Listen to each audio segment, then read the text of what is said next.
When I began this podcast back in May, I really wasn't sure how long I would be doing the show. According to one of my podcast guests, the average podcast only lasts 7 episodes. Well, we are 34 shows in, and not only have we lasted beyond 7 episodes, Asking for a Friend is ranked in the top 5% of podcasts globally in less than 8 months. The support of you, the listeners, means so much to me. You've been engaged and brave to ask questions of our guest experts. You have shared the show with your friends and your families, and you have found us on social media. I do have a favor to ask. Please rate and review the show, when possible, on your favorite podcast platform. This really does help us find more listeners. Your follows on Instagram and Facebook are also very much appreciated. I'm already hard at work planning shows for 2023 and excited about the topics that we're going to share. But please let me know what you would like me to cover on future episodes. I love getting input, and it keeps us relevant and current for our listeners. Thank you again for listening and supporting Asking for a Friend. From our editor, Kelly, and me, we appreciate you, and we'll see you in the new year. Health, wellness, career, relationships, and everything in between. We're removing the taboo from what really matters in midlife. I'm your host, Michelle Folan, and this is Asking for a Friend. Welcome to the show, everyone. As we wrap up 2022 with this final episode, I wanted to do something fun. And what is more fun than talking fashion and trends? Our special guest today is a former Nordstrom fashion show coordinator and personal shopper who is now a personal stylist and wardrobe consultant. Not only do I love Deborah Sorlie's clean, classic style, but she is also very passionate about helping women feel more confident in embracing their age. Welcome to the show, Deborah. Oh, thank you for having me. I am so honored to be here to talk to you about fashion. Oh, I am so excited to have you here. I've been wanting to do a show on fashion for quite some time. I also think that you can be a great inspiration to other midlife women because I think you're doing some really neat things with your social media presence as well. I want to find out a little bit more about you and your background and your family and where you're from. Oh, well, I grew up in Pennsylvania. My education, my background is in art. I was an art teacher for a time. Speaking of all of the elements that come together and pull you into where you are today, that art background has tremendously helped me with my career in fashion. I grew up there, and then in my 20s, I moved to Park City, Utah, and then met my husband there, and then we moved to California, and we've been in San Diego over many years. It's considered home to me right now, and we love it here. That's great. And you have kids? I do. I have a 29-year-old son and a 26-year-old daughter, and they're both thriving young adults, and so happy for both of them. They're doing what they love to do, and they both are somewhat involved in the arts as well. I'm really proud of them. Oh, that's great. That's interesting that your art background has really been a big influence in what you do today and helps you with that aesthetic, because I think there is a real aesthetic to fashion. Absolutely. Everything I learned, for instance, color theory, sculpture, I loved graphic arts, painting, all of that combined is involved in the textures of fabrics and how they go with other colors. It just translated itself so easily into fashion. It was just a natural for me to move in this direction for my life. The other thing, too, is now that you're a personal style consultant for people, you have a website. You can actually do a lot of this virtually now. COVID put a kibosh on so many things for so many people out there. Virtually, you can do it, especially when I'm editing a wardrobe. It's absolutely possible. However, I love going in and seeing the fabrics and how they fit the client and how they are up against each other in natural light. It's always better when it's in real life, but absolutely that can be done virtually. As a matter of fact, My sister just called me. We're going to FaceTime tomorrow because she's going on a little getaway and she wants to know what to wear. And I'm like, let's do it. It's absolutely easy to do it that way too. And that's fun. Yeah. But you would also really benefit from getting into someone's closet. Oh, yeah. It's not just seeing the new stuff, it's seeing what their base wardrobe looks like.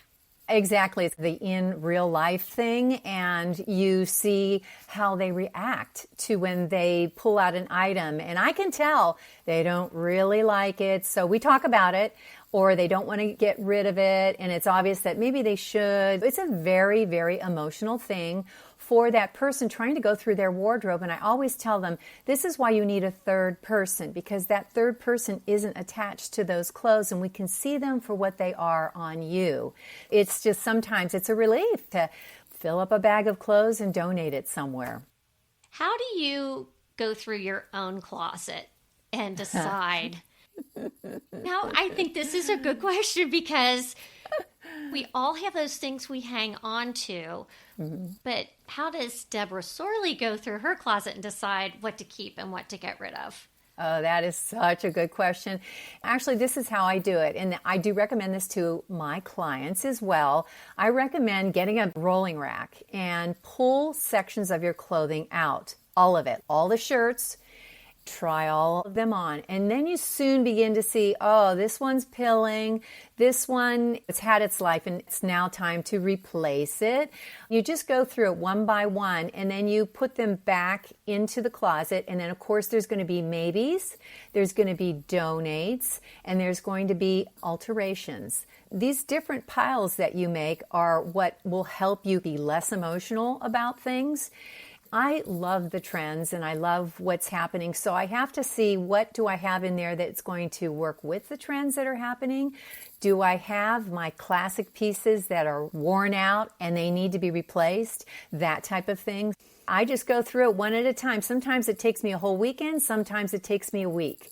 It just depends on my energy level and how much I want to do in a day. Do you do that each season? No, truthfully, I'm so busy with my Instagram that I would love to, and I have to be motivated to do it. I get to it probably at least once a year. And like you said, each season, if I do it twice a year, that is really good for me. When you clean out your closet, it is refreshing and you're opening the door to have new, wonderful items in your closet. I think this conversation is very timely, Deborah, because a lot of us are struggling to get out of our Lululemons, whatever your legging of choice is, and really take a look at our own wardrobes, because we probably need to get back to wearing real clothes to some extent. It's so true. COVID did us a lot of not great favors in that aspect. Matter of fact, I did a client, she was going on a big trip, and she said, Deborah, I've been wearing sweats in a sweatshirt for 2 years now. I don't even know what I need and what I don't need. It is a very true factor. I think the upswing is that we're getting into bright colors. We're getting into things that we can actually wear out on a date or go out with a girlfriend. It's like those things that were laying in our closets we can now start wearing. And I think the new fashions are reflecting that. Nothing wrong with sweats and being comfortable at all, but it's time to start bringing out the other clothes that are in your closet that you haven't worn in 2 years. Start enjoying them and wearing them to places. I mean, why not get dressed up and go to the grocery store? I mean, why not? I tell my clients, you know what? You have to wake up and get dressed anyway. Why not look fabulous? No. Grab that outfit that's going to make you feel good, right? I know. And I will tell you, I have been slowly transitioning. Even though I am working from home most days, I am really making an effort to do more each day, because I do feel better when I put on a pretty sweater and look a little more professional. I hear you on that. Yeah. Let's talk a little bit about basics. When you are working with a client, what are some of those basic things that people need to have in their closet? Yes, I've given many seminars on this topic. There are absolute classics, and the reason why you always want to have them in your closet because A, they're timeless.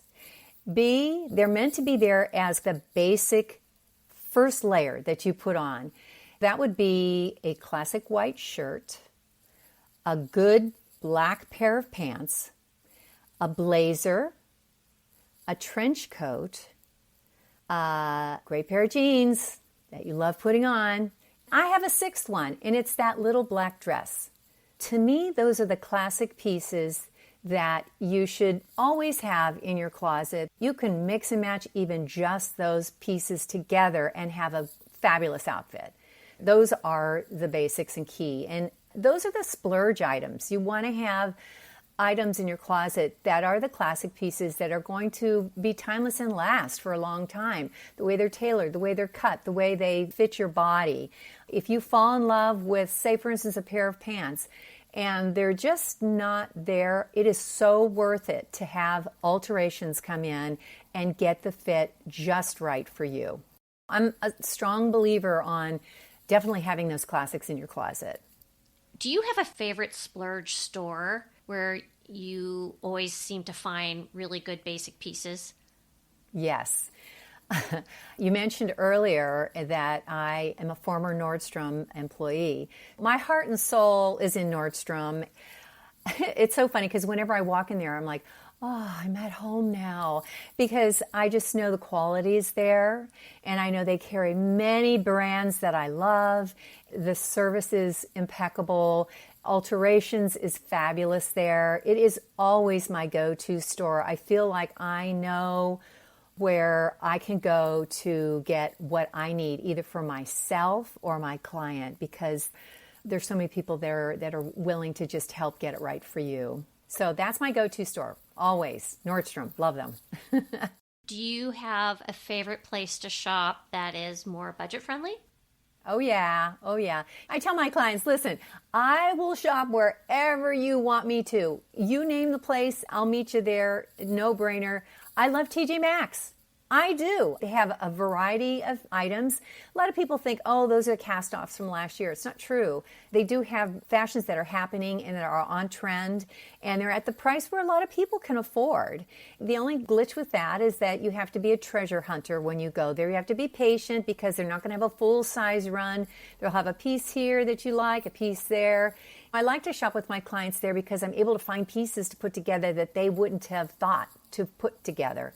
It's a fun time for us to be together and to explore what that store is all about. But I find a mix of those two very easy to accommodate a customer. That's great. It's fun. Yeah. I have both those stores right near me, so Oh, good. Yay, me. Yes. I want to talk a little bit about denim. Sure. Because I'm one of these people that have several pairs of jeans in my closet, but I always default to my skinny jeans because those are the ones that look the best on me, or I think they look better on me than my others. Mm-hmm. What is the thought right now about skinny jeans versus girlfriend cut versus boyfriend cut versus flares? I mean, what the heck is going on? I know. Skinny jeans just took us over and became our legging during COVID, and it was just easy, and boots were great with it and everything. That was a trend that was long lasting, so if you invested in those pieces, that's great. Looking at what's happening in spring for denim, currently what I'm seeing is the straight leg jean, which is the sister to the skinny jean. Also, the opposite of that, the wide leg jean, which is so great because it can accommodate that shape that doesn't have that skinny leg to wear. Although the wide leg jean, I'm seeing a high waist in that. And also with the straight leg jean, I'm seeing a high waist with that. Now, looking forward to spring, what I'm seeing is it's a very wide leg, almost exaggerated. And that's great too. I mean, I just think the whole point in jeans, and you just said it perfectly. You said, I love my skinny jeans. And if that is what makes you feel the best in, then go to that. As a matter of fact, in spring, Prada brought back the skinny pant. Wow. And everybody was like, whoa, wait a minute, I thought we were done with that. But they're doing a skinny pant, not necessarily a skinny jean. They're not done with that. The wide leg, like I said, suits many different body shapes that they're like, oh, finally, I can wear something that's flowy and not so tight. My recommendation is to try it on because there's different waist heights too. There's the high waist, there's the low cut waist, there's the in between. Everybody's shape is a little bit different and your comfort zone is a little bit different from person to person. They say, who's they? But they say you should have at least 10 pairs of jeans in your closet because there's so many varieties out there and not every type of jean goes with every mood of outfit. Oh gosh, I'm way beyond the 10 in my wardrobe, but that's another story. For spring, too, we're seeing embellishments on jeans, which is fun because we did that several years ago. We were seeing on the runway some embellishments done to jeans. That's kind of fun, something new and fresh. So there you have it. Should we get out our bedazzler again? Well, let's not go there, okay? Oh, I'm dating myself. Funny thing with designers is that what goes around comes around. You see it come around again. But the designers have a way of just tweaking it a little bit to make it a little different than how you wore it back then. They want to make you buy it. They want to make you love it. That's my scoop on jeans. All right. I think that's good. Let's keep talking spring because sure, it's kind of around the corner. Yeah. You and I talked about this when we first spoke. I brought up the whole ruffle thing. Ruffles on dresses, ruffles on shirts. I'm okay with a ruffle, but someone like me who's 5'2", if I wear a dress with ruffles on it, I look like I'm going to a hoedown. Mm. I was wondering if that ruffle trend will continue into the spring and summer.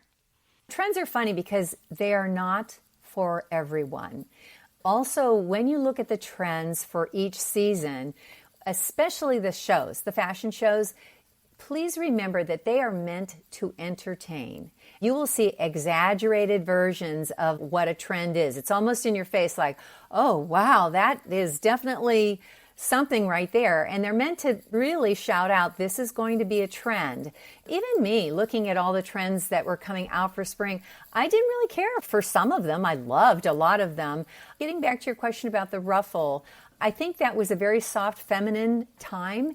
I am honestly not seeing that so much. What I will tell you is what I am seeing, and I've got my big fat cheat sheet here, and I'm just going to start to the top and go through it. Stop me if you have any questions. Oh, this is perfect. I love it. Just remember, this is for spring 2023. The good news about trends, especially over the last couple of years because of COVID, they've hung on from season to season, which is good for our pocketbook. But now we're seeing this upswing and some fun things that are coming in for spring. One of them is cargo pants. Remember those? These are cargo pants with big pockets, lots of pockets. I think it's meant to be so that you're hands-free, so that you can put your stuff, your lipstick, in your pockets. I love all the styles. They had it from satin to cotton to all types of styles. That's a new pant that's out there. Another trend that I'm seeing is sheer. Now just hold on to your hat right now. I'm talking sheer like lingerie sheer. When you see a trend like that, you may go, oh, no, not for me. That is, I am not going to wear that. But there are ways to wear sheer. You could wear a blouse that has sheer sleeves in it. I have a sheer tunic that starts at my neck and goes all the way down to my ankles, and I put a pair of black pants on it and a black tank underneath it. The trend is still there, but it's not like you are seeing everything on me. Just take it with a grain of salt when you see sheer, what that could possibly mean to you. We'll be right back after this quick break. There are many wonderful things about midlife to celebrate, but vaginal dryness is not on that list. Add relief to your routine like I did with Revaree from Bonafide Health. Revaree is naturally powered with hyaluronic acid and scientifically validated to rejuvenate vaginal tissue and replenish moisture. No mess, no stress. Go to hellobonafide.com and use code AFAF25 at checkout to receive 25% off your subscription for any of Bonafide's sexual health and wellness products. You deserve lasting comfort, so check out Revaree at hellobonafide.com. Welcome back to the show. We talked about jeans, and oh my gosh, okay, this trend, I cannot wait. It's feathers, fringe, tinsel, raffia. I mean, talk about let's put fun into our clothes because now we can wear them out. And I'm seeing it on jeans, on blazers, around the cuffs of your blouses. I'm seeing feather bandeaus that you just put that on and put a blazer on top of it. Just really fun items out there that have those on them. It sounds like texture's coming back. Oh, yeah. Let's just talk about texture and pleasing the eye, letting you see what's out there for the season. I was looking at this and going, oh my gosh, I can't wait to see what's in the stores. Now, you asked about dresses and that ruffle. What I'm seeing is one of the things they showed in the shows was exaggerated hips, almost from the 16th century, and it was exaggerated. What I'm also saw along with that was a drop waist dress, which we can relate to that. It is not exaggerating your hips, but it is dropping the waist to show off your longer waist and to see where the waist is now starting at a different line on your body. As far as the type of dresses, I'm seeing bandeau dresses, strapless dresses that are column looking and perfect for putting a blazer over it, for going out in the evening. Just very elegant, very simple. Another fun thing I saw was maxi skirts, like down to almost floor sweeping. I saw a beautiful denim one, which they had a white blouse with it, one of the classic pieces, and a really cute pair of boots. I just thought, okay, that's fresh for spring. I love that. You were going to talk a little bit about color. What are your thoughts about color in the forecast for spring? Pantone just came out with their color of the year and is called Viva Magenta, and it is beautiful. It is the most gorgeous color, a plum pink color. As a matter of fact, I'm going to post about this color because it is just an uplifting color. It's vibrant. It is life. It is everything that we need right now. And I'm so excited about this color of the year. Alongside that, they are also showing acid green, that really intense green color, which I found was very interesting, but that's not the color of the year. The vivid magenta is the color of the year. Alongside those vivid colors are the neutrals, just a blending of several neutrals together for workwear, just the softer side of just easing back into work with a very relaxed look. I love the neutrals together. They never get old to me. That's as far as what I have seen for color. Leaving behind that Barbie-core pink, which I fell in love with. It's kind of going into this more powerful magenta color, which is great for spring. Deborah's wearing pink right now, just so everybody knows. Now, how about navy? Is navy still important for spring? Yes. I mean, navy is such a grounding color. It's kind of like black, another side of black that you can wear with all those bright, gorgeous colors. I just always think it's the anchor. Navy's always an anchor, and I love navy blue and black together. I just think that's just very classy look, and it's easy. It's a no-brainer. Those two colors are easy to put together, and they don't clash. Good question on the navy. I do like the idea of wearing navy and black together. It really can extend some of your pieces in your closet if you can wear those two together. Oh, that's good. I like that. Mm-hmm. Can we talk a little bit about boots since we're in boot season? Mm-hmm. My question is toe shape and heel shape right now. Good questions. I'm going to go straight to the height of the boot. The one that I'm seeing the most of are tall boots. The boots that go to your knee, going over the knee. The tall boots that hit right at your knee. Okay. I'm seeing cowboy boots, the cowboy heel, and a pointed toe. I'm seeing the tall boots with a square toe and maybe a block heel. Seeing also pointed boots with a very straight and tall heel to it. more elongating the body on that. And of course, you're going to still see the booties out there because there's such a variety, including the cowboy boots and the booties. That's going to always be a favorite with no matter what pant you wear. That was the big thing. As far as other shoes for spring, I'm seeing the ballet flat, and believe it or not, Mary Jane's with that little strap across your arch. And talk about sheer. I'm seeing shoes that are sheer, that have a mesh to them in the booties, and pumps that have a sheer top to it, following that sheer trend that's happening for spring. And guess what? An elevated flip-flop. Oh, wow. Yay! Okay, we can wear comfortable shoes, and it's just a new spin on the flip-flop. So take a look at those for spring. Again, with everything that I say, not every trend in the shoe department is for you, so go with what's comfortable, the heel height included, the pointy toe, the non-pointy toe. And one last trend that I'm seeing with shoes for spring are ties, where you see a little tie, like a lace-up, either on a boot or a shoe. Just be looking for that and see if that appears in the stores that you shop in. Okay. The last thing are sneakers. We just got so comfortable around out there. The one thing that stood out the most with sneakers are the treads. You can see the treads on them. There's so many varieties out there with the color blocking on them in neutral tones and different brands that carry them. But the tread was the one trend that I saw that stood out the most to me. I'm going to ask Santa for those for Christmas or a birthday. That's awesome. I'm glad we talked about the boots because it seems to me, at least when I'm in the stores, almost anything goes these days. Mm-hmm. I told you also when we first spoke, I said I have this pair of brown boots that I have in a box down in the basement, but they have almost a kitten heel to them and they're really super pointy and I haven't gotten them back out yet. I don't hang on to a lot of things, but when I find something that fits really well, I'll keep them, hoping that they will come back. Oh, I have those items as well in my closet, and those are my most loved treasures because I love them for all the reasons that you said, that they're well made and they're just a favorite. When I clean out closets, I really don't encourage people to get rid of those favorites because they will wear them. Along with that in fashion is that I style women for 50 plus.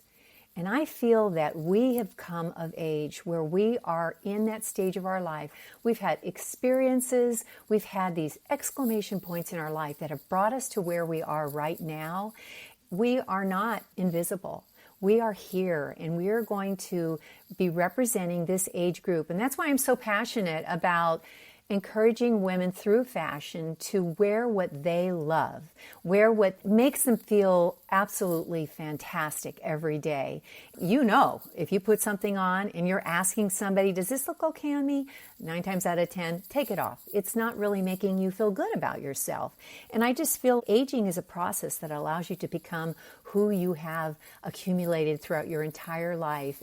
And I stand for that. Ageism, we're against that movement because we are alive and beauty has absolutely no age. That's basically what I stand for and I'm all about it. And if I can turn a client into a direction that she is feeling fantastic about herself, it makes me feel so good that she's there and that she's wearing what she absolutely feels confident and loves. Isn't that really what it's about? Oh, absolutely. I see fast fashion and I see what 25-year-olds are wearing. I think when we get to our age, we can say that looks really great on you, but that's not for me. It's empowering, right? To be able to say, oh, you know what? I'm not going there. Mm-hmm. You can still embrace trends, but do it on your time and make it your fashion. Make it something that you carry off with confidence. Absolutely, because if you don't carry it off with confidence, you're not going to pass it off. You know what? Fashion is like art. I really and truly feel this way. It means something different to everyone. If that is not hitting you in the right zone of, oh, I love that, then don't wear it. And it's okay. It's okay. Because we don't want to look like a teenager or a 20-year-old. We want to look like ourselves. If we can rock that short skirt with a pair of knee-high boots, you go for it. I'm all for that too. So it's about confidence. Absolutely. I did have a couple more questions for you. I have always wondered where this trend originated. It was the French tuck. I do it. I take my oversized sweaters and I tuck in the front.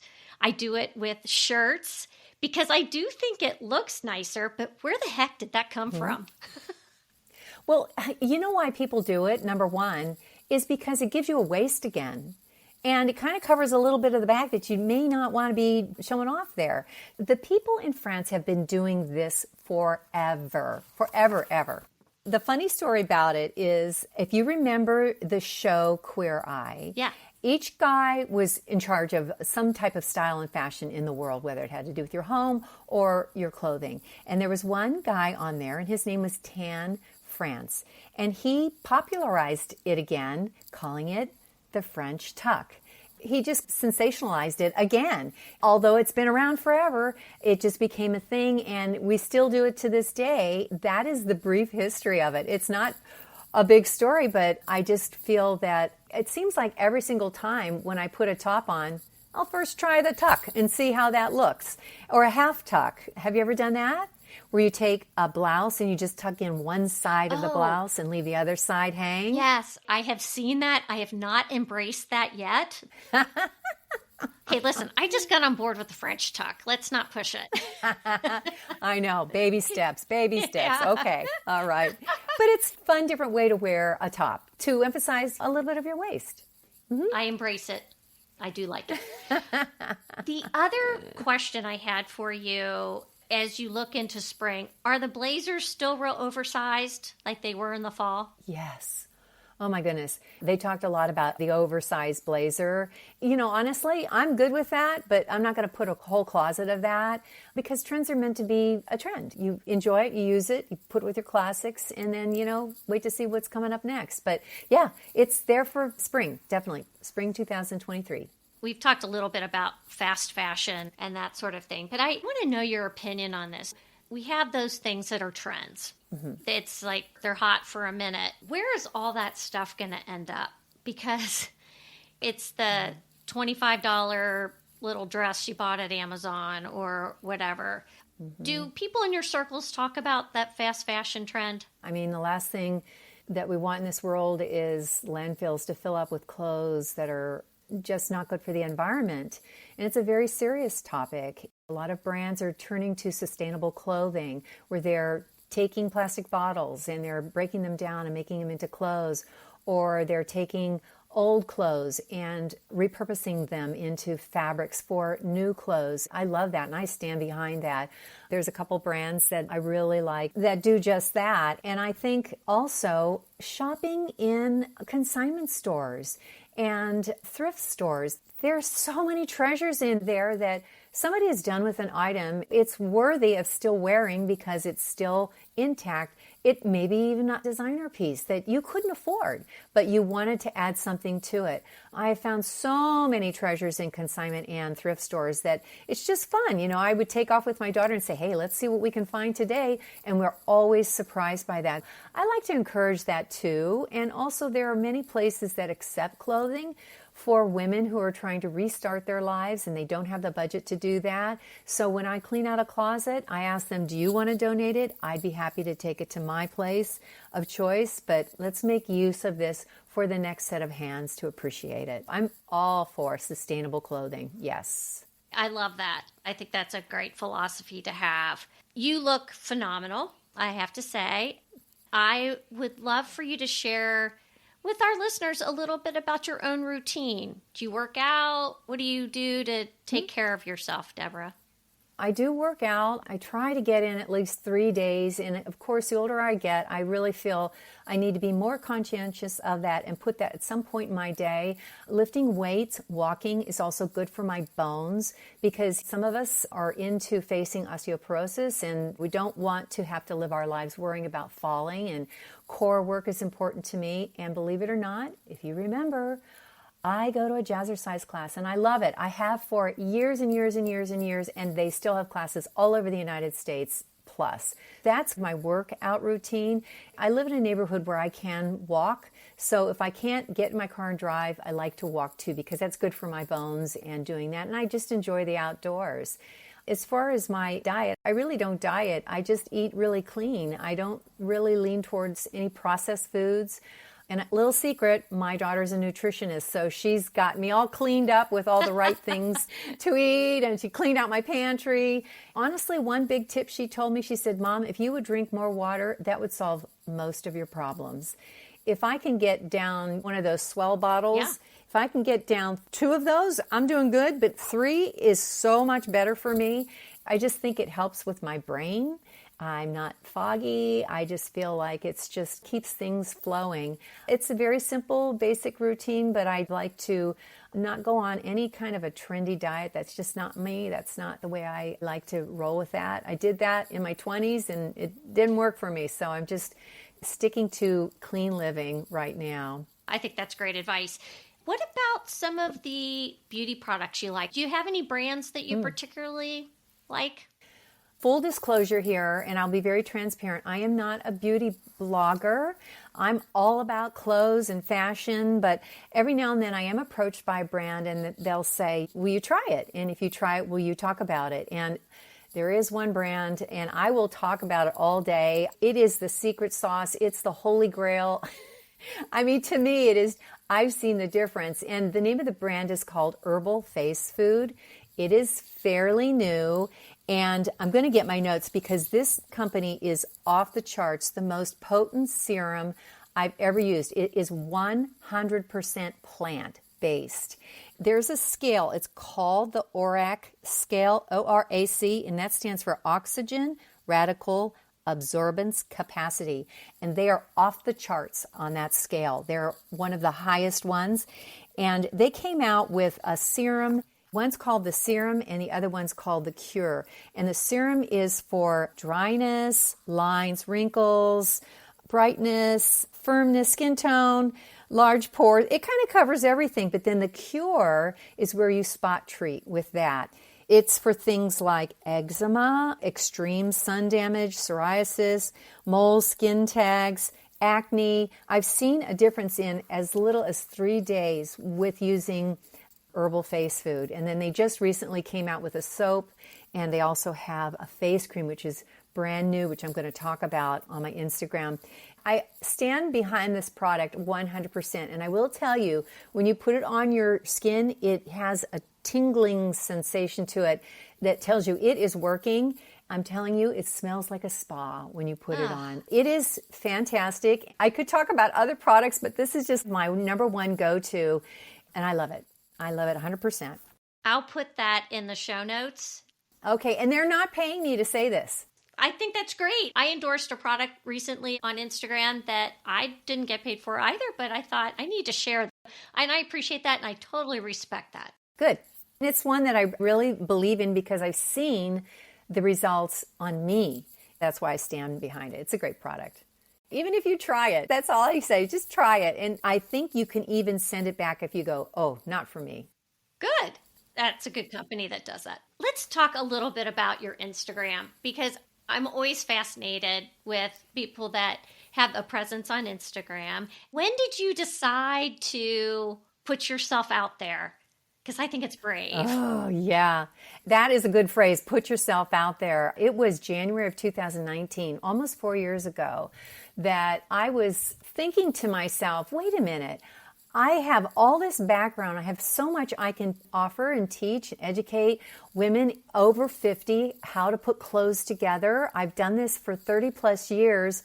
I mean, why not? Plus, I had a cheerleader. I had my 20-year-old, or now 26-year-old, saying, Mom, you absolutely can do this. And a couple of my girlfriends encouraged me too. So I sat down, put my nose to the grindstone to figure out technology. How in the world do I do this? But my passion was for teaching women how to embrace your age now. I created that hashtag and registered it. And you'll see it at the bottom of every post that I do on Instagram, because that's how strongly I believe that is so important, that no matter what age you are, just embrace that, where you are right then, wrinkles and all or no wrinkles, but embrace it now. I felt that if I could put it out there and show physically how to put outfits together, how to dress so that you didn't look silly or you didn't look out of place or you didn't look like it wasn't really your age, or how the heck do I wear a trend? How do I do that? And I call it, let's sophisticate that trend up and make it look like something that a 50-plus-year-old can wear. That's all the backstory on why I felt convicted in doing my Instagram. And I'm so thankful for all of my followers. They're very loyal and they comment and they encourage me, and it's just this love affair that I've had with fashion all these years. I get to share it with so many women out there, and it just brings me tremendous joy. That's fantastic. I do follow you because I love your classic look, and that's how I found you. I was just nosing around on Instagram one day, and then I thought, oh my gosh, she would be perfect for a guest on the show. So, oh, that means so much. I love what you do. I will continue to follow you, and I will make sure that our listeners know where to find you. Oh, that's awesome. Thank you so much for being on the show. Oh. This was delightful. Well, thank you, Michelle. It's been so much fun just digging through all the fashion stuff, bantering back and forth about all of those aspects, and it was such a thrill for me to be on your show. I'm honored, and thank you so, so much. Thank you, Deborah.